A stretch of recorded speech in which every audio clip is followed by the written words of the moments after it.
સુરતમાં પારિવારિક સમસ્યાને લઈ આપઘાતની ઘટનાઓ વધી રહી હોય તેમ લાગી રહ્યું છે। ત્યારે પાલ વિસ્તારમાં રહેતા 55 વર્ષીય સંતોષ ડાભોલકરે પોતાના ઘરે અગ્નિસ્નાન કરી લેતા ગંભીર હાલતમાં સારવાર માટે હોસ્પિટલ ખસેડાયા હતા, જ્યાં ટૂંકી સારવાર બાદ મોત થયું। જેને લઈ મૃતક સંતોષની બહેન અને કાકા દ્વારા પત્ની અને બાળકો પર ગંભીર આક્ષેપો કરાયા અને તે દ્વારા અપાતા ત્રાસથી કંટાળી સંતોષે આપઘાત કર્યો હોવાના આક્ષેપો કરતા હાલ પોલીસે ગુનો નોંધી તપાસ હાથ ધરી છે। મારી બેન તમારું નામ પૂરું કહો। સુનંદાબેન દિનેશભાઈ રાજપૂત, તમારું રહેવાનું ક્યાં? Sona apartment, building number 5, room number 208। કાલે જે ઘટના બની હતી, શું ઘટના બની હતી, તમને ક્યારે કોલ આવ્યો? ઘટના બની હતી ને તે એ લોકોનું બધી માફી પત્ર બધા ભેગા થઈને માફી માંગતા હતા। તે એનો છોકરો છે વિવેક દાભોળકરે, એને મને 3:58 ફોન કર્યો હતો કે મારા પપ્પાએ આગ લગાવી લીધી છે, સિવિલમાં લઈ ગયા છે, એટલે હું સિવિલમાં આવી હતી।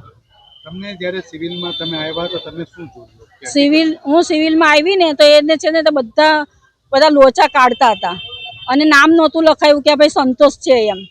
એની ઉંમર કેટલા સાલની છે? 53 વર્ષ છે। શું કામ કરતા? એ રિક્ષા ચલાવે છે। હવે તમારી માંગો શું છે ને તમે શું ત્યાં જે આપઘાત કર્યો તેનું કારણ શું છે? આપઘાત કરવાનું કારણ એટલું જ છે કે આ લોકોને એમ કહેતો હતો ને કે ભાઈ પૈસા આપો, તો આ લોકો પૈસા નહીં આપવાના હતા ને તો પછી આને આટલો ટોર્ચર નહોતો કરવો કે ભાઈ અમે ટોર્ચર કરતા હતા કે અમે તને નથી રાખવાના, અમારે તારી જોડે રહેવું જ નથી। આ વસ્તુ આ લોકો બોલી ને એમાં આને આ બધું કરી લીધું છે। એની સંતાનો કેટલી? સંતાનો 2 છોકરીઓ અને 1 છોકરો છે। સામેવાળી પક્ષનો એની વાઈફનું એમ કહેવાનું છે કે અમને આગળ બી તમારા ભાઈએ ધમકીઓ આપેલી છે કે હું તમને બધાને લઈને આપઘાત કરી નાખીશ, એટલે આ ડરથી બિચારા ઘરે ત્યાં ચાલી લાગે।